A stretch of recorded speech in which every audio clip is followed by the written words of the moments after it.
A igreja, que se parece com um centro comercial, é a pura materialização de um mundo. A arquiteta revela a verdade sobre a igreja moderna e deixa muita gente de boca aberta. Que a igreja mudou de uma forma radical. Disso ninguém mais tem dúvida. Mas o que ninguém sabe é o que está por trás de uma igreja moderna, luxuosa e acolhedora. Essa arquiteta explicou a verdade sobre a igreja moderna dos últimos dias. O pastor Carlos Cardoso também no podcast Eu Acredito Podcast falou algo que muita gente não tem coragem de falar. O pastor Osiel Gomes também trouxe uma mensagem sobre o mundanismo que vem entrando dentro da igreja. Fique comigo até o final desse vídeo que você vai se surpreender o que foi falado aqui sobre a igreja moderna. Se você quer ficar por dentro de tudo o que acontece no meio gospel e também na grande mídia, se inscreva agora em nosso canal, ative o sininho para receber todas as nossas notificações, dê um toque no botão curtir para nos apoiar e sem muita demora, vamos ao vídeo. Dos anos 2000 para cá, muita coisa se modernizou radicalmente. Uma delas foi a igreja evangélica, e essa arquiteta explica por qual motivo a igreja vem mudando tanto, não somente a sua forma de mensagem, mas também a sua arquitetura. Confira. Já percebeu o tanto de igreja que tem surgido, que se parece com um shopping center? A fachada em linhas retas, as superfícies espelhadas, a iluminação fluorescente, os painéis de LED, os espaços de consumo com lojas, com cafés, enfim, muito diferente de qualquer tipologia histórica de arquitetura religiosa. A minha formação é em teoria e história da arquitetura e urbanismo, então me chama muita atenção que esse não é um espaço projetado para inspirar alguma transcendência, mas justamente para facilitar o fluxo de capital, de consumo com maior eficiência. Eu não vou nem entrar na questão religiosa nesse vídeo, no fato de se venderem áreas VIPs, enfim. Eu vou focar no aspecto arquitetônico da coisa. Porque a escolha dessa estética é um sintoma de uma transformação maior, em que tudo precisa ser otimizado. Se no neoliberalismo você precisa ser a sua melhor versão, o mesmo acontece com os espaços que também sucumbem à lógica do capital. A igreja tem cara de shopping, a escola, até as casas começam a ter cara de shopping. Um teórico da arquitetura chamado Rencurras cunhou a expressão cidade genérica para falar sobre esse fenômeno. Ele se pergunta, seria a cidade contemporânea como os aeroportos, todos iguais? Tudo é genérico, sem identidade. A igreja, que se parece com um centro comercial, é a pura materialização de um mundo onde a experiência espiritual entrou na corrida para a otimização. É um altar que compete com a vitrine. Será que ainda somos capazes de habitar espaços que resistam a essa tirania da melhor versão? O pastor Carlos Cardoso esteve no podcast Eu Acredito Podcast e explicou o entretenimento que está tendo na igreja de forma demasiada, tirando o foco do que realmente importa. Confira. Essas teologias inclusivas, progressistas, elas estão ganhando um espaço gigantesco no nosso meio, que afastam, né? Eu tive no Gideões, eu ouvi o pastor Ângelo Galvão pregar, e eu achei muito interessante a questão da exegese dele e da dracma perdida. Porque a exegese dele foi: a mulher é a igreja, a dracma são os crentes. Aí veja bem, são 3 parábolas, né? Filho pródigo, 100 ovelhas e a dracma. O filho pródigo foi embora, a ovelha se desgarrou, mas a dracma foi perdida dentro de casa. Aí ele colocou que a casa é a igreja e nós tem muito crente perdido dentro da casa. Foi forte a aplicação dele. E o meio cristão hoje é isso. As pessoas, elas têm o nome de que está vivo, mas estão mortos. Forte. Então, veja bem, tem muita gente perdida no nosso meio. E a gente chegou no triste momento. A gente chegou num triste momento hoje, que é ter que evangelizar crente. É a apostasia que nós estamos vivendo. Que a gente está vivendo né? um tempo que os crentes não sabem nem porque é crente, ou não tem certeza da salvação, não tem convicções, não tem princípios, não obedece. Então, veja, o evangelho foi pregado e está sendo pregado, mas de uma forma totalmente fora do contexto do evangelho do Senhor Jesus Cristo. Então não é o reino de Deus que está sendo propagado dogmas, costumes e tudo que afasta o homem da verdade. Tem os extremos, né? os extremos dos costumes, dos dogmas e os extremos da libertinagem, do liberalismo. A gente precisa voltar ao equilíbrio. Ao mesmo tempo que existem denominações colocando regras onde a Bíblia não coloca regra, existem outras denominações liberando tudo. Que é o outro extremo. Né? Existem lugares aí que não dá para chamar de igreja, é mais um antro, né? Sim. É um antro do que igreja. E a gente precisa buscar o equilíbrio, não é, pastor? Eu achei interessante esses dias, Fábio, uma arquiteta, não sei se você viu, ela falando sobre o formato das igrejas, a pintura das igrejas, a iluminação das igrejas. É shopping, ela falou. Não traz nada, nenhum contato com o sagrado. Isso daqui é uma venda do capitalismo. E se você for as fachadas retas, as paredes pretas, as luzes coloridas, ou, né? Por quê? Porque tudo é programado para um ambiente de consumo. E não de adoração. É forte ou não é? Muito forte. E se você for analisar, e o que existe? Qual é a imagem que se passa hoje do templo? Existem encartes de igreja. Você recebe convite para ir. Temos estacionamento, pessoas para guardar seu carro, sala climatizada para o seu filho, lanchonete. Existem igrejas que a gente vai nessas igrejas. Tem lojas, tem tudo. Tem praça de alimentação. Praça de alimentação top. Melhor do que praça de alimentação de shopping, né? Então, o que é? Que ambiente é esse? Será que poderia se chamar casa de Deus? Ou será que Jesus ia virar a mesa e dizer, não é casa de oração? Eu acredito também que seja uma visão dada por Deus a alguns pastores, pelo fato de que existem muitas pessoas que iam ao culto e a igreja, depois do culto, se mandava para shopping, para lojas, uns iam para barzinhos. Ia gastar dinheiro em outro lugar. Entendeu? Aí os pastores falaram, ao invés de gastar em outro lugar, ao invés de ir para shopping, vamos fazer aqui. Aí tem os irmãos que ficam bem à vontade. Tem gente que vai para a igreja. Eu não tiro o mérito do âmbito da comunhão, né? Porque, querendo ou não, tem gente que murmura do horário do culto, mas depois fica na igreja 1 hora falando lá na porta da igreja com os outros. Então, assim, existe esse momento de comunhão, não estou tirando mérito. Só que a igreja da pós-modernidade, que é uma igreja secularizada, e é uma teologia que veio, né, aos poucos tomando espaço. O Brasil é uma imitação da América. Então, você olha para as igrejas americanas e olha para a igreja brasileira, é a mesma coisa. Então, assim, foi mudando e foi tirando um ambiente, né? Você vê a arquitetura das igrejas antigas, dos tempos antigos. Era meio que sagrado, não era assim? A arquitetura sagrada. Hoje não dá para identificar uma igreja, na verdade. Hoje você vai ter uma logozinha lá no canto e tal. E é modernidade. Não, tá complicado porque a gente não identifica igreja e não dá nem para identificar quem é crente e quem não é. Antigamente era mais fácil. Olha ali uma igreja. Eu via católicos passando por frente de igrejas evangélicas e por ter ideia de igreja, eles, entende? Por respeitar o ambiente da igreja. Hoje você passa assim, você quer uma igreja, aí você passa, olha para uma pessoa, pô, ele é crente? Então, tá difícil, de fato, tá difícil. Então, assim, dentro do âmbito da salvação, né? A gente já tocou nesse assunto. Deus não fecharia nenhum lugar desse, se for para analisar, porque a gente entra naquilo, né? Quando quiseram proibir pessoas de pregar, para Jesus deixa que pregue. Né? De alguma forma o evangelho está sendo...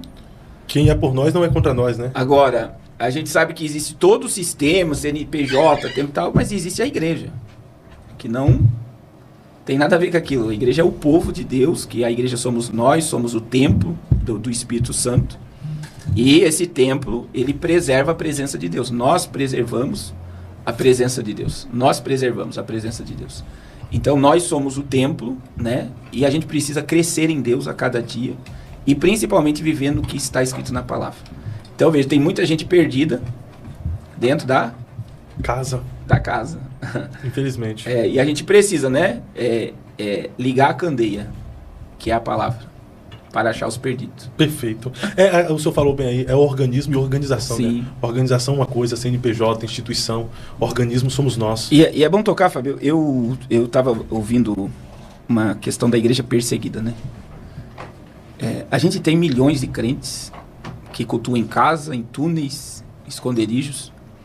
E eu vi 3 testemunhos desse lado, assim, que quando a gente olha para o nosso cristianismo, olha para o que esses camaradas passam por amor ao evangelho, você diz, não, eu tenho que me converter. Eu vi o testemunho de um pastor no Afeganistão, que entrou 7 homens na sua casa, colocou as crianças dele num quarto, e eles começaram a abusar da mulher dele, e dizer, negue o teu Jesus agora. E a mulher, vendo que ele ia negar, olhou para ele e disse, não negue, porque Jesus é tudo que nós temos. Meu Deus. Você tem noção é impactante, né? Você olhar assim e dizer... Aí tem outro jovem, testemunho de outro jovem, 17 anos. Ele foi preso por causa de Jesus, era espancado e faziam de tudo com ele, todos os dias. Dizendo, negue Jesus. E ele ficou 9 meses preso, apanhando todo dia. Ele ganhou 26 presos para Jesus. E ele não negou Jesus. E a pergunta é, será que nós não iríamos dizer, não, eu vou negar Jesus, depois eu peço perdão e tá tudo bem? Rapaz, isso é pesado, né? Eu vi um vídeo dentro dessa sua colocação esses dias. O cara saiu fazendo teste social perguntando, R$1 milhão ou Jesus? Ou Jesus. É 5 milhões, né? É 5 milhões ou Jesus? Agora, 5 milhões ou Jesus? Todo mundo 5 milhões. Todo mundo 5 milhões. Aí eu vi um cara falando bem assim, não, Jesus eu já tenho na minha vida e 5 milhões eu não tenho ainda. Tipo, e a gente acaba se deixando levar. Jesus eu já tenho. Eu pegar 5 milhões aqui, não vai ausentar Jesus da minha vida.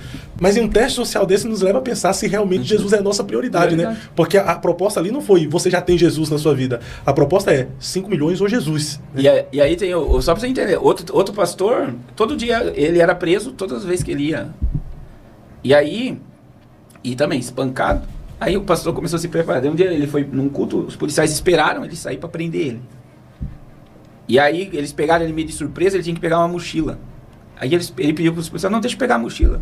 Aí os policiais, pra que mochila? Você vai preso agora? Não, deixa eu pegar a mochila. Aí os policiais foram lá, pegaram a mochila e tinha um travesseiro, um cobertor e uma muda de roupa limpa. Ele saiu de casa pronto para ir preso por pegar Meu Deus o evangelho. Ele sabia que ele ia preso. Então ele já foi preparado para ir para cadeia. Agora eu pergunto, e isso quando você estuda sobre igreja perseguida, chega para eles e diz, vocês querem ir embora? Meu pai amado. Ninguém quer ir embora. Eles têm prazer de sofrer por amor ao evangelho. Tem um versículo sobre isso aqui que você me lembrou agora, do apóstolo Paulo, Atos 21:13, eu acho. Eu tenho de Atos 5 lá, quando Pedro foi espancado, né? Lê aí esse daí. Atos 21:13, eu acho que é esse aqui. Aqui, ó. As pessoas estavam querendo impedir de Paulo ir a Jerusalém pregar, porque estava havendo uma perseguição ferrenha contra os cristãos. E nessa viagem, Paulo ele seria preso. E as pessoas diziam, Paulo, não vai para lá, você vai ser preso. Paulo, a perseguição está sendo gigante, não vai, não vai. Aí Paulo responde para esses irmãos, dizendo no versículo 13 em Atos, então Paulo respondeu, por que vocês estão chorando e partindo o meu coração? Estou pronto, não apenas para ser amarrado e preso, mas também para morrer em Jerusalém pelo nome do Senhor Jesus. Glória a Deus. Meu Deus, isso aqui é forte demais. Agora, olha o texto de Pedro. Pedro tinha acabado de ser açoitado. Atos 5, 40 e 41. E chamando os apóstolos, açoitaram-nos e ordenaram-lhes que não falassem em nome de Jesus e os soltaram. Então eles foram açoitados. Agora olha o que diz o verso 41. E eles se retiraram do sinédrio, regozijando-se por terem sido considerados dignos de sofrer afrontas pelo nome de Jesus. Considerados dignos. Eles não saíram tristes por ter sido açoitados, eles saíram regozijando. Forte demais, né? Que tipo de evangelho nós estamos vivendo, Fábio? Meu Deus, isso é lapada na minha cara, tem umas horas aqui, né? Eu lembro até de um reformador também que ele usava uma frase constantemente em seus sermões para os crentes. Se você hoje fosse julgado pelos homens, haveria provas o suficiente para você ser condenado por ser cristão? Meu Deus. Será que as pessoas olham para nós e veem em nós requisitos que nos levam a ser parecidos com Cristo, semelhante a Cristo, a ponto de isso nos condenar? Por não se enquadrar no mundo. Meu Deus do céu. Quem trouxe uma palavra forte sobre o mundanismo dentro da igreja foi o pastor Osiel Gomes, que não poupou palavra e disse tudo isso que você vai ver agora. Confira. Durante o dia, hipocrisia, religiosidade hipócrita, adoração hipócrita, levantando mão, chorando, indo para o altar, mas no secreto não valiam nada. Aí, não valiam nada. Não valiam nada. E homens de Deus comprometidos com a obra tem que cavar, tem que abrir, tem que derrubar o muro para mostrar a realidade do pecado. Isso aqui é pesado, meus irmãos. É pesado. E sabe quem era que estava lá? Que o profeta, Deus disse, cava um buraco, só o bichão, só o grandão. Quantos anciãos tinham lá? Quem se lembra do texto? Quantos? 70. representa o número de nações. Mas aí era só homens da alta. Era a elite que fora levada para o cativeiro. O profeta mostra essa elite todinha em pecado. É um negócio sério, meus irmãos. Essa elite todinha em pecado. E tinha um camarada lá, vocês podem observar aí, de nome Jazanias. Esse era muito conhecido. Ele, além de pecar, ele levou toda a família dele para o pecado. Então Deus chama Ezequiel e diz: cava um buraco e olha.